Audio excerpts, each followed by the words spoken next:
This is a brand new Audi A1, but for the same money that this would cost you, if you'd be willing to go for a used car instead, you could have something a little bit more fun, like this S3, or maybe this S4, or how about a rather luxurious and practical A6 Avant, or a big, even more practical Q7, or a super luxurious A8. These cars all cost the same money as that A1, as does this, an old Audi R8. It's mind-boggling. Now in this video, I'm going to show you exactly what each of these cars are like for the money that you pay for them. Anyway, let's get on with it because we've got a beautiful British summer's day to enjoy. Buy, sell, carwow. Let's start off with the new car. It's the Audi A1 and it's the baby of the Audi range. So this is a 30 TFSI S-Line. Now, the base price of this is £28,000, but it has a few choice options on it, such as the snazzy paint, the contrasting roof, an upgraded stereo, and some other options which you're probably going to want on this car. And it takes the total price, new for this, up to £32,000. It's a good looking car, and it's a small car. It's the smallest Audi you can get. Let's check it out inside. Here on the inside, this A1 has that wonderful new car smell. The freshness. No one else has sat in here and had their scent permeate into the upholstery. Also, everything is brand new. There's no wear on the steering wheel. No one else has touched the handle. There's no squeaks or rattles. It's fresh from the factory. Gives you a great feeling. And you know what? This A1 feels pretty good quality. So squidgy materials here, nice steering wheel, the seats are good as well, shiny bits of trim. Though it is the entry to the Audi range, so some of the materials do feel a little bit cheaper. Also, we're lucky we've got some of those packs added to this car because it means that you get parking sensors which you don't get as standard, and some other bits and pieces like a lovely Sonos stereo. So it feels good. Feels like quite a big car for a small car, but then it is quite expensive, isn't it? You know, £32,000 for an entry-level Audi. In the back, it's not cramped, you know, I'm an adult sometimes, and I've got just about enough knee room and enough headroom. It's fine. Though if you need to carry three in the back at once, it would be cramped. You know, it's not a big car, but it doesn't feel like a really small car either. Same applies to the boot. It's not massive, 335 litres, but it's adequate. One thing about this A1 is that while it costs over £30,000, it's got quite a small engine, 1 litre, 3-cylinder, 110 horsepower. So you don't get a lot of performance for your money. And I'll show you how quick it is now. Got my specialist timing gear. I'm going to launch it from 0 to 60.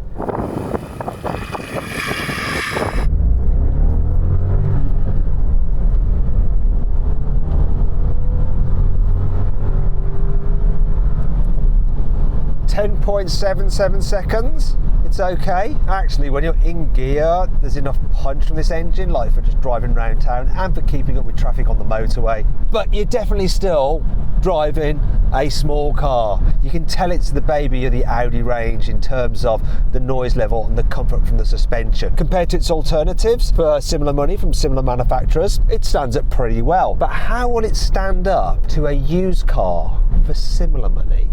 It's madness to think that for the same price pretty much as that A1U, you can have a used Audi S3. This one, it has 57,000 miles on the clock. It's from 2017 and it'll cost you about £25,000. However, here's one on carwow which is available used, Audi approved, so it's got some warranty with it. That has 20,000 miles. It's a 2019 car.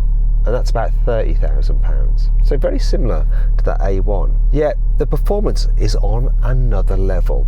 For starters, I've got a 2-litre turbocharged petrol engine with 310 horsepower. I've got a 7-speed automatic gearbox with launch control. I've got quattro all-wheel drive, which is handy in weather like this. And this is what it means. You have a car that can go from 0 to 60 this quick.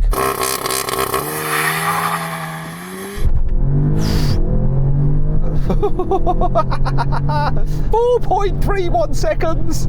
That's less than half the time of the A1 for a car that's similar price. And you know, this may be older and have done a lot more miles, but it still feels remarkably new to drive. In fact, the way it goes over bumps feels newer because it's a more sophisticated chassis. You've got independent rear suspension on this car. On the A1, it's got a torsion beam setup, while the two rear wheels are sort of connected by a metal bar, and as a result it doesn't smooth over bumps as well. This one has sports suspension as well, which is slightly stiffer, uprated dampers over the standard A3, and as a result it just feels more expensive to drive. It helps that you've got an automatic gearbox. It's more luxurious. You don't have to bother changing gears, it'll do it for you, unless you want to, and then you can do it with the pedals. Now obviously we're just talking about the price of the cars to buy. With that A1 you're going to pay less insurance. It's going to cost less in terms of fuel. Also, you don't have to worry about things going wrong because it's got a 3-year manufacturer warranty. But that S3 I showed you on carwow, that's Audi approved used, so it comes with some warranty.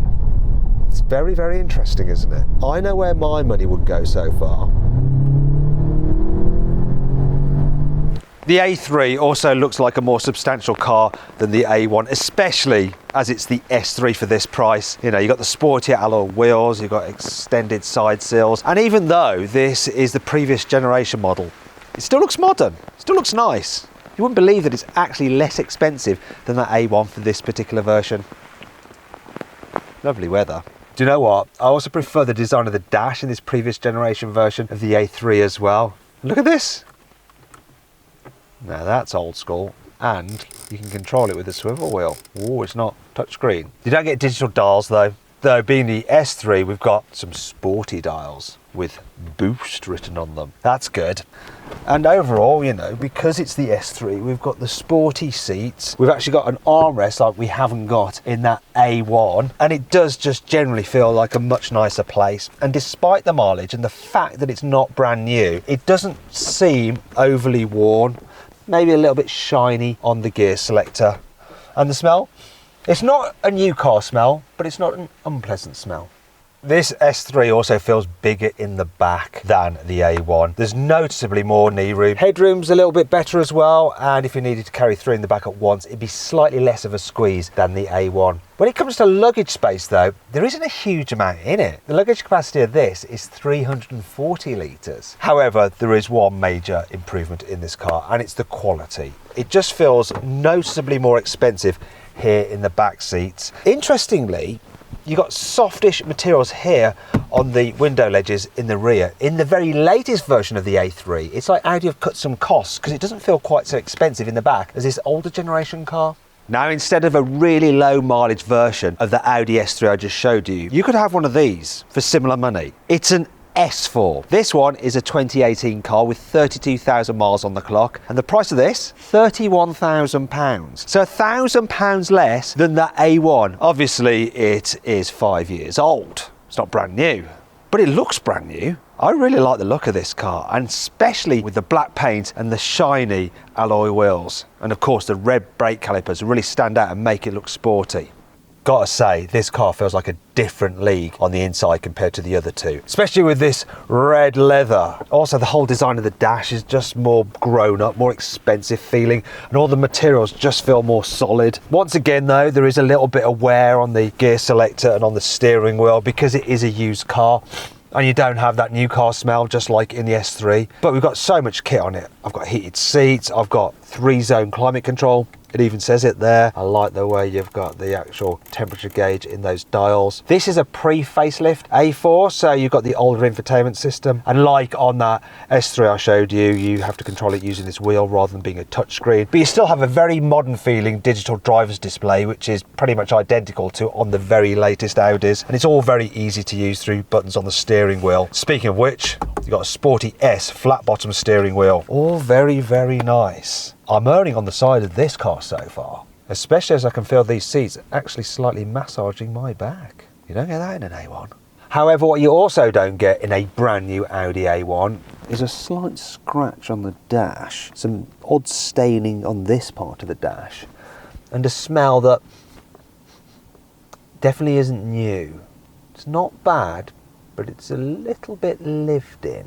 Thing is though, does the S4's engine still feel fresh? It's a 3-litre turbocharged V6 with 354 horsepower, and it drives all 4 wheels by an 8-speed automatic gearbox. I'm going to launch it, time it using my specialist timing gear, see what it does to 60.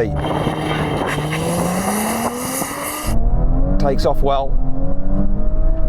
Whoa, really brutal gear changes. 0 to 60 in 4.39 seconds. So pretty much identical to the S3. Though this does feel a slightly quicker car overall when you're in gear. Maybe that's to do with the sound from the engine. It just sounds more exquisite because you've got 2 extra cylinders. It's madness, like the price of this really, when you compare it to the new A1. And to drive, it's just so much more sophisticated and a leap on from the S3 as well. Just in terms of the quietness, there's less wind noise, less tyre noise. You can tell that the A4 is the more senior car. Also, the way it goes up the road with its more sophisticated suspension, you do feel like you've got something more substantial. However, like with the S3, you're going to have issues with increased fuel costs, insurance, but you haven't got the full 3-year manufacturer warranty that you have when you get a brand new car. But is that a sacrifice you're willing to take?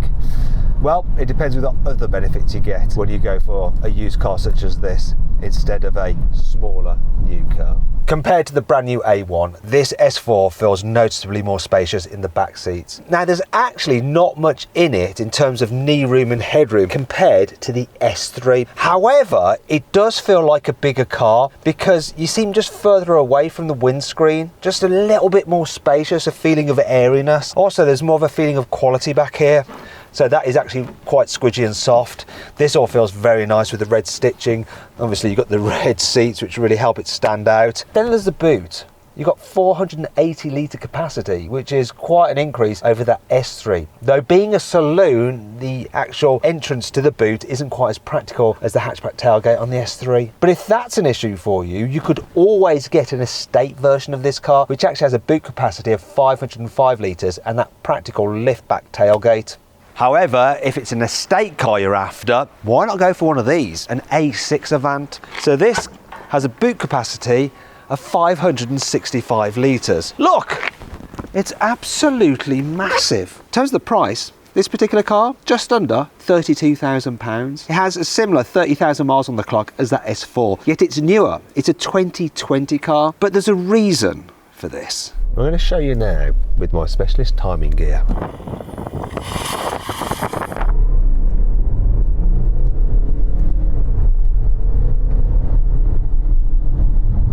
8.39 seconds to 60 and a little bit of traction issue away from the line. You see, this is a 2-litre diesel with 204 horsepower. It's also, surprisingly, not all-wheel drive. It's front-wheel drive, hence the loss of traction then in these slippery conditions. Would have gone a bit quicker had it been dry. And that's what's happening, you see. You know, you step up to a bigger car, a more luxurious car. If you want to keep the money the same, you're going to have to make some sacrifices. And in the case of this, we've gone from a sporty engine in the S3 and the S4 to a run-of-the-mill diesel. But for just general daily driving, this car feels anything besides run-of-the-mill. It's noticeably more comfy than the S4 and especially the new A1.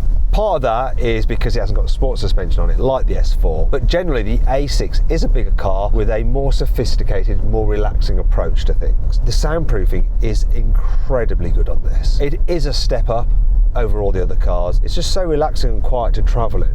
Also, I can barely believe that it's got 30,000 miles on the clock. If I didn't know, I'd say this was new. No squeaks or rattles. It's really impressive when you think about it, that this is the same money pretty much as that A1. Also, there's more comfort here in the back seats as well. Noticeably more knee room than the S4, the S3, and especially the A1. Also, loads more headroom. The seats themselves just feel a bit deeper and more reclined and relaxing. And then we've got stitching here, look, on the door tops. It's all much more premium, apart from one thing. At this price point, we don't seem to have tri-zone climate control like we had in the S4. So there are some compromises to be made. It's a similar story here in the front. You see, this particular car doesn't have the full digital dials. They're part analog, part digital, so it feels a little bit cheaper than what you get with the S4. And while this infotainment system is newer and a touchscreen, it's not the actual full-size one you can get with the A6. That would have cost extra. Doesn't quite fill the whole screen area, does it? Got a lot of bezel going on. It's the same with this lower screen down here as well, and these buttons here. Normally they're touch sensitive on higher spec versions. You know, at this price, you're making some sacrifices in terms of kit, but they're not deal breakers. And overall, the inside of the A6 just feels nicer than the A4, even the S4 with its sporty seats, because these seats are very comfortable. They don't look quite as swish, but they've still got a little S logo on them. And we've still got a flat bottom steering wheel as well. I also think that the interior of this is ever so slightly less worn, and I can't see any obvious scratches or marks on the dash. In terms of the smell, could almost be new. I guess it just depends who had the car before you. Actually, you can guess the type of person who will have had an Audi Q7 before. It's going to be someone with kids. That's why they need the 7 seats. And it's got a strange smell about it. It's a fruity smell. I think it's an air freshener, but I believe it's probably been deployed to remove the smell of children. And let's be honest about this. This Audi Q7 is the kind of car that you expect to see on the school run, if the school is a private school. It's a good looking car for a big practical SUV, and it's actually pretty decent value. It's a 2019 with 20,000 miles and it's £39,000, so a little bit more expensive than the new A1. However, here's one on carwow, which is a 2017 car with getting on for 60,000 miles, and it's just under £30,000. In terms of value for money, this Q7 is really where it's at. It's insane to think that you can have one of these for similar money to a new A1. Look, you've got seats in the middle row that slide and recline. They're very spacious as well. They're individual chairs, so you can carry 3 people in this middle row at once. Got ISOFIX on all of them, so it's great for baby seats. You know, it's just so spacious. In fact, you know what, look at that. Look, you can go for miles like this. The Q7 feels like a big, spacious, well-equipped car here in the front as well, and the quality is good too. It doesn't feel quite as modern as the A6 though, just because it was originally built from an earlier date, and that's evident by the fact, look, like in the S3, we have a slightly more old-fashioned pop-up infotainment screen, but like the A6, you have those kind of weird semi-digital dials, though I think that you could get versions of this car of this age with a fully digital display. Nowadays though, I think as standard you get full digital display if you're going for the new car. It's funny though, isn't it, that the A1 has slightly better kit than this Q7. That particular car on carwow has the same 3-litre V6 turbo diesel with 218 horsepower, 8-speed automatic gearbox and all-wheel drive as this particular car, so performance will be the same, and we'll see what it is now. Diesels don't like to rev as much as petrols. But progress is adequate. 0 to 60, 7.8 seconds. Noticeably quicker, despite this car's larger size than that new A1. If you're going used, you're getting so much car for the money. You know, this big SUV that feels like tank-like, yet is also luxurious and comfortable. I mean, it's so good. To be fair, this Q7 is the best car in its class, and they seem to cope well when you put miles on them. This 21,000 miles, a bit like the A6, you wouldn't know it wasn't new, but to drive, absolutely solid as a rock, smooth, relaxing, easy. I prefer the A6 ever so slightly to drive, but this is still lovely, and a lot of people would rather have this car because of the raised driving position and the fact you get a better view out over traffic, and you get to look down on other drivers, probably those in an A1. Now, if it's technology you're after though, you need to go straight to the top of the Audi range and get yourself an A8. This particular car is the long wheelbase version, and it's got 37,000 miles on it, and it's up for £37,000. However, I found one on carwow, similar age, 2018, with 50,000 miles on, and that one's £30,000. So less money than that A1 with options. Interior wise, the two cars are the same, and being the A8, you've got the nicest materials of all the cars that we've seen so far. It really is quite nice with the electric seats, the air vents that disappear when you turn the car off, and it just has a feeling of luxury about it, and that extends to the way it drives. This car has the same engine as that one that's available on carwow with the standard wheelbase. It's a 3-litre turbocharged V6 diesel with 286 horsepower. You've got all-wheel drive and an 8-speed automatic gearbox. And I'm going to launch it to see how quick it is. It's even got launch control. That's crazy, I wasn't expecting that. 5.95 seconds. That was effortless. It didn't feel that quick because this car is just so well isolated. You might notice that it's just a bit quieter. You can't hear any road noise. There's hardly any wind noise. As you go up through the range, you notice the car's getting more and more luxurious from the A1 all the way up to the Q7. But then the step to the A8 is quite large. There's a big gap between the Q7 and this one in terms of luxury. Also, this car comes with stuff like this, look. An electrically operated steering column as standard. I mean, that just oozes luxury. So does the fact that you get air suspension as standard. And as a result, the way this thing goes over bumps, once again, is a huge jump from the Q7 to this. Incredible to think that you can have one of these, similar money to that new A1, although of course, 50,000 miles, and it's 5 years old. And the fact of the matter is that at some point you're going to need to replace the brakes. Something might go wrong on it, and the older the car is, the more miles it's done, the more likely that something will go wrong. And when you're dealing with a car such as this with loads of tech on it, fixes can be quite expensive. That said, when it is all working perfectly fine, it really does feel super luxurious. This A8 is the most luxurious in the back seats as well. They're really, really comfortable. And being the long wheelbase version, there's loads of knee room. Now, if it was the normal wheelbase version, I'd probably have about that much knee room. So about the same as the Q7. What's smaller than the Q7 is the boot capacity. It's 510 litres compared to 770 on the Q7. But overall, it does just feel more expensive here in the back. Blind. We come to the final car, and it may seem a bit odd. You're not going to be cross-shopping a brand new Audi A1 with a 16-year-old Audi R8, but you can get one of these for the same money as the A1. £32,000 for a car like this with 60,000 miles on it. Makes you wonder, doesn't it? Here on the inside, this R8 does feel 16 years old. The instrument dials, just the shape of them, the fact that you've got like digital displays like an old Casio digital watch. Then there's the infotainment system, which is very, very old-fashioned. Bit tricky to use and rather unresponsive. Because it's got 60,000 miles on it, you got some more wear. The steering wheel is a bit shiny. There's lots of scratches over the gear selector. Now this is a manual. They actually fetch a premium over the automatic versions. They're usually about £3,000 or £4,000 more. So if you want to spend £32,000, you're probably going to have to go for an automatic rather than a manual. In terms of practicality, you don't get much because the engine is behind you and the only real storage space is underneath the bonnet. There's 100 litres. That's all. Look, that's how old it is. You've got a cigarette lighter and an ashtray. You don't get these in cars anymore.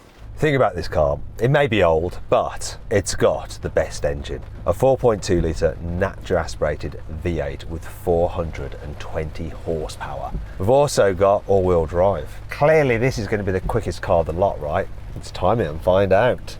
Thing is, I want to be kind of gentle with this car because it's old and it's very expensive to repair. Replacing a clutch would be very costly.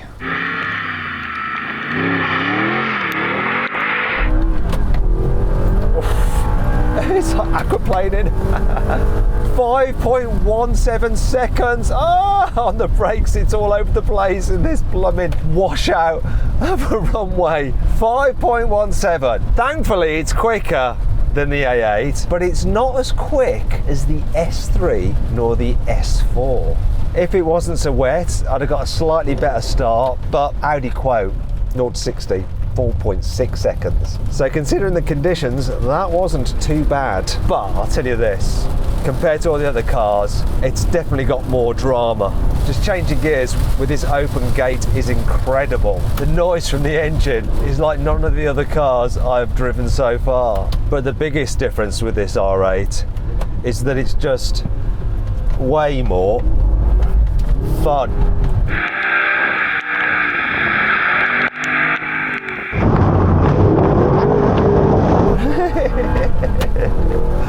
Why would you want a brand new Audi A1 when you could have this 16-year-old R8 and all the maintenance and insurance costs that come with it? I think I've answered my own question. In all seriousness, this video was just a bit of fun to show you what you could get for that budget of a new A1. And I think if you're shopping for a new car, you're very unlikely to go for something like this, but you might go for a nearly new car, and it is possible to get something slightly more substantial for similar money if you're willing to forego the fact of having a brand new car and picking it the exact spec that you want it. For me, the car that I thought was the best value overall was the A6 Avant. It's incredible to think that you can get one of those, not all that old, for around £32,000. Sometimes depreciation can be your friend, so long as you're buying used. Anyway, I hope you'll enjoy the video. If you did, give it a like. Click on those windows there for some more videos, and on that box there to go to carwow now to change your car the easy way. Thanks for watching.